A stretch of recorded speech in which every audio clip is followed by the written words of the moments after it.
Powered by the Montana Television Network. This is the 530 News on Q2, Montana's news leader. Good evening and thanks for joining us. I'm Russ Riesinger. And I'm Jeanelle Slade. As the future of the Colstrip power plant is debated on the ground, in the media, and in state legislatures across the Northwest region, a new report adds a new level of discussion. A year-long study from the Northern Plains Resource Council shows cleaning up contaminated ponds at the Colstrip Power Complex in eastern Montana has the potential to create hundreds of high-paying jobs for decades to come. Now, that report just out this morning, already generating instant reaction from Colstrip to the state capitol. We begin tonight's coverage with Q2's Jay Cohn with more on the report and its findings. As Montana lawmakers debate the future of the Colstrip power plants and what role the state should play in that future, a new study indicates cleaning up the huge coal ash ponds behind the plants could provide the necessary jobs and economic vitality needed for Colstrip's long-term survival. That study, entitled Doing It Right 2, outlines how storing coal ash in a dry location high above the aquifer is the best outcome for both the community and the environment. We are very excited about this study because it does show that coal ash cleanup is a huge job creator, and it is also a way to permanently remediate groundwater pollution for the use of agriculture and the greater Colstrip community. Becky Mitchell chairs the Northern Plains Resource Council, a grassroots conservation and family agriculture group. The new study, she says, offers Colstrip a bridge to the future, tapping into its skilled workforce to clean up the contamination that has ruined the town's groundwater. The ponds are leaking. The coal ash is highly toxic, and they're in contact with the groundwater. The groundwater seeps up into the ponds, mixes with the coal ash, and then seeps back out into the groundwater. And so the groundwater is a continuous source of pollution. Cleaning up the coal ash is a huge task. The ponds cover more than 800 surface acres. The contaminated water is hazardous to humans, wildlife, and livestock due to its dangerously high levels of selenium, manganese, cobalt, molybdenum, and radium. Talon Energy, the owner-operator of the Colstrip plants, has submitted a cap-in-place plan for the ponds, but Northern Plains says that won't stop the pollution. As long as that pond is in contact with groundwater, it's not going to stop the pollution. As you'd expect, the price tag for such a cleanup is huge. Total cost of high and dry estimated at $925 million over the next 40 years. By comparison, Talon's cap-in-place proposal, $409 million through the same time frame. And as for jobs, the extensive cleanup offers direct jobs on an equally massive scale. Talon's proposal would amount to 91.6 yearly jobs between now and 2029. The high and dry plan, 218.2 jobs during that same time. Northern Plains points out the high and dry plan is a permanent fix to Colstrip's groundwater pollution, while Talon's proposed cap-in-place plan would allow for the pollution to reemerge down the road. And as for who pays, that is the responsibility of the plant's owners. In Billings, I'm Jay Cohn reporting for MTN News. And Jay says it's important to note that the current bill in the legislature, Senate Bill 331, that would allow Northwestern Energy to purchase additional megawatts of Colstrip Unit 4, prohibits any shifting of the liability for the environmental cleanup of Colstrip to Northwestern Energy customers. The Montana Department of Environmental Quality has been working on a cleanup plan with Talon Energy. Q2's David Jay joins us now with more from the DEQ on the Northern Plains report. David? Russ, the DEQ is considering the report as it would other comments from the public. A spokesperson says the agency has been considering studying some of Northern Plains' concerns in the evaluation process. DEQ has already requested that Talon evaluate evacuation of the ash in the 1 and 2 and 3 and 4 pond areas. DEQ is still evaluating the different alternatives to determine what would be most effective and will take into account the information provided in the Northern Plains report. And the DEQ is working with Talon on that remedy that addresses the contamination, and the report is expected to be out and ready for public comment at the end of the summer. Jeanelle, Russ? All right, thanks so much, David. President Trump's threat to close the border with Mexico could impact agricultural trade between the two nations. Now, overall, a closure would create an economic impact of about $600 billion across all factions.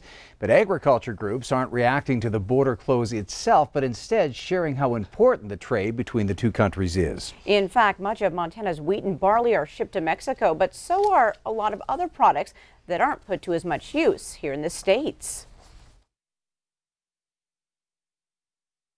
We have serious concerns about closing the border and what that could do to our cross-border trade with Mexico. Mexico is a $1 billion export market for us. It's very important. We export a lot of products to Mexico that, quite frankly, Americans find less desirable. We can sell, tongues and offal and things like that at a premium in the Mexican market. It's important that we keep that free flow of commerce open. But we're very concerned about any disruption to trade, whether it's through tariffs or closing the border. Now, in 2017, Mexico was the third largest ag export market for the U.S., worth $19 billion. While the U.S. imported $25 billion of ag products, mostly fresh fruit and vegetables. That's according to the U.S. Trade Representative's office. Well, Montana's 2020 race for governor is already getting crowded. Today, Senator Al Olszewski of Kalispell became the third prominent Republican to officially kick off his campaign for the seat. On the Capitol steps, he kicked off his campaign backed by more than 24 fellow legislators supporting him. Now, the Kalispell state senator joins two other prominent Republicans already in the race for governor, Attorney General Tim Fox and Secretary of State Corey Stapleton. So far, no Democratic candidate has emerged for Montana's governor seat in 2020.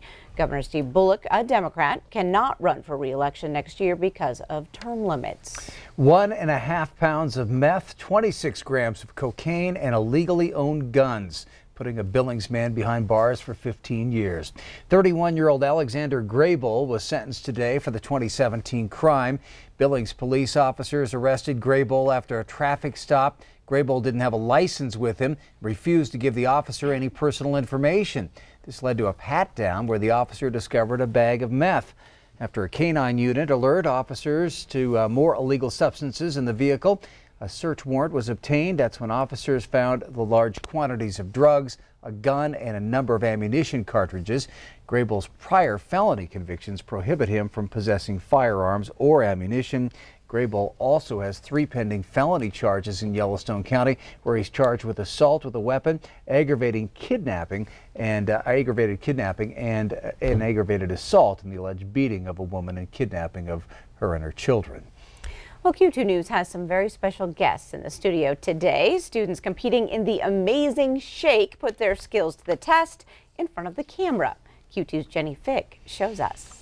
Your job is to connect with the people that are here. The moment you walk up here, you're on. Well, we are here for the Amazing Shake at Q2. So this is the interview portion of their Amazing Shake experience. So they have to get on camera and come up with an answer, be able to articulate themselves. Yeah, I remember you. This is their chance to kind of feel that pressure of being in the spotlight and how they respond. This is one of the final legs in the etiquette competition that initially starts with about 60 students. They're going to be entering that workforce here in just another 4 or 5 years, and to give them that confidence as they go forward and give them the experiences to sit in front of an adult and have a conversation, think of ways to sometimes, I don't want to say sell yourself necessarily, but to be able to speak confidently about yourself and the skills that you have and the things that you can do. Those are hard for us to do as adults. So to get the kids kind of thinking along those lines already. The challenge is intended to sharpen skills that can be utilized in college applications, job interviews, and in their daily lives. Because it helps me have a job. My hope would be that, like I said, just gives them that confidence. So when they walk in, they can walk in, I don't want to say like with a swagger, that they can hold their head high, pull their shoulders back, and be like, I got this, and I know what to do. I've been in this experience before. They will utilize feedback and scores from Q2 judges and will shrink to 4 competitors. Very good. That's because it takes a lot of guts, a lot of determination, a lot of fortitude to be able to get through these challenges we put them through. But I think the number one thing is just they can do it. You know, sometimes we think these 10 and 11-year-olds, or we hear about this generation coming up, or whatever the case, and there's always those things that people talk about. But when you really get to know these kids and the things that they can do and you challenge them this way, just to see them step up, it's amazing. In Billings, Jenny Fick, MTN News. All right, now from here, the students are challenged to think on their feet in impromptu situations with different professionals. Now be sure to stay tuned to see who is the most amazing shaker. Well, tigers and elephants, and don't forget the clowns either. The annual Shrine Circus making its Billings debut today. Now, the circus hosted a special first showing this afternoon for kids and special needs programs within School District 2 and those living in assisted care facilities. The circus always brings a crowd in Billings with 10 shows between the official kickoff at 7 o'clock tonight and Sunday when they pack up and leave town. Of course, the circus usually draws some opposition as well. Some animal rights activists do plan to protest this weekend, they say. Coming up on tonight's 5:30 News, after a wolf was shot and killed near Cook City, residents there are fearing for their livelihoods as tourists take the issue to heart. And in sports, Scott delivers the second part of our Athlete of the Week story, who feared she would lose her foot after a mystery injury. And coming up in weather, we're still on track for hitting 70 degrees, but after that, the temps start coming down. We'll have the details coming down your way in a few more minutes. You're watching MTN News with Jeanelle Slade and Russ Riesinger. Storm Tracker weather with Bob McGuire. And sports with Scott Breen. This is the 5:30 News on Q2, Montana's news leader.